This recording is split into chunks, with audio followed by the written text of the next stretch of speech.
So, apply na nila. Anong gagawin mo, Iho?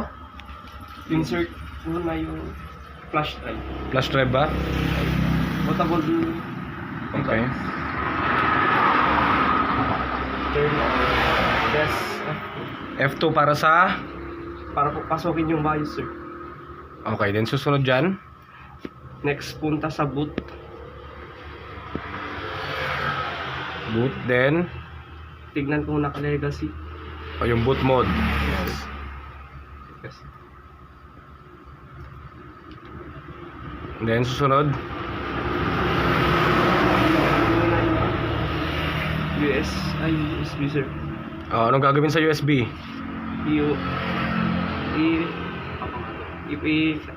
Lalagay sa Ipapangato? Lalagay sa taas.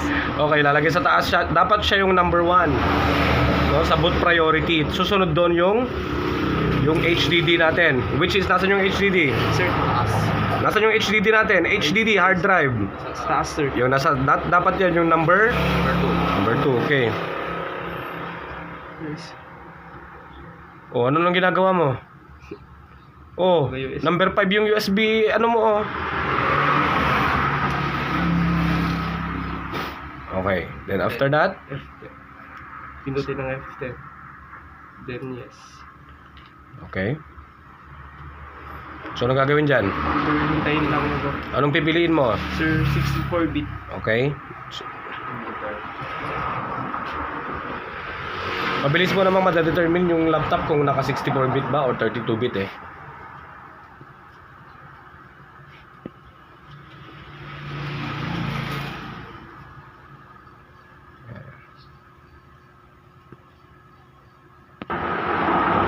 So kasalukuyan silang nagpo-format.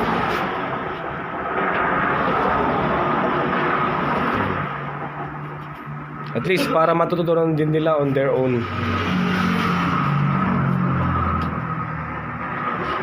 Ayan, susunod dyan. Set up. Sir, language.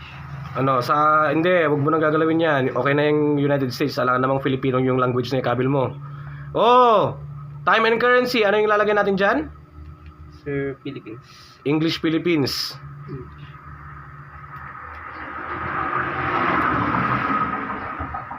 Wala, nasa taas.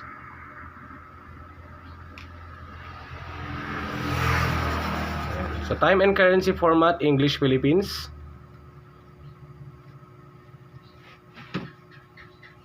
Pwede. Yan. Keyboard or input method, ano? Sir, US International. Sige.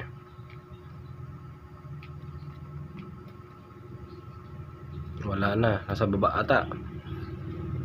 Yun. Ni?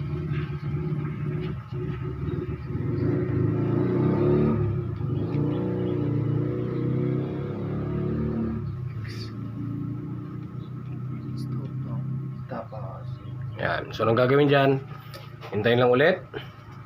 Yan. So, nagpakita na yung mga drive. Siyempre, depende na yan kung naka-partition sila. So, full clean yung gagawin. Format na lahat yan. Remove lahat. Click mo isa-isa, then delete.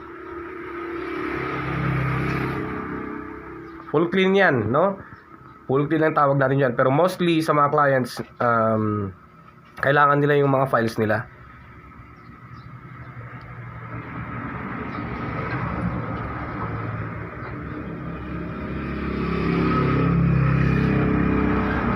Yung primary, sige.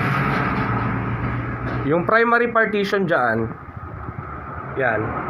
Dyan naka-install yung dating operating system niya. Pero since full clean na, burain mo na rin yan. Pero kapag hindi full clean, para kung gusto ni client na ma-retain yung files, click mo yung primary, then click lang ang next. Pero since talagang full clean na siya, delete na. Dyan naka-install yung dating OS. With that, mabubura na yung OS, kakargahan na natin siya ng bago. Ganun ba para mayroon sa file? So, na-delete na lahat. Then next.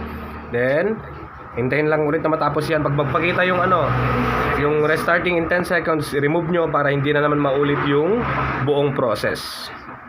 Ayos ba? Yes, sir. So epic fail mga kaibigan. Kasi nga itong laptop meron problema. Nag-overheat siya, namamatay. So at least na-gets nyo. Dire-diretso na yon hanggang sa dumating na tayo sa may setup. Tama? Yes, sir. Basic na lang din yon, no? Sayang lang, wala naman na tayong extra laptop dito. Kasi syempre, eto mga kaibigan, na-reach out ko kay client. Tinawagan natin siya. And yun nga pala, meron nga palang overheating issue kaya namamatay siya. So yun ang sabi niya, paayos na lang din. So ibang issue, ibang usapan to. Ang akala ko kasi format lang din siya, pero hindi pala. So yun, at least ganun mag-format, no? Mas kompleto sana later on kapag meron tayong client. At least nakita, panood nyo naman na nung especially na kahapon din. So yun lang. Salamat mga kaibigan. Epic fail lang to kasi may problema pala tong laptop.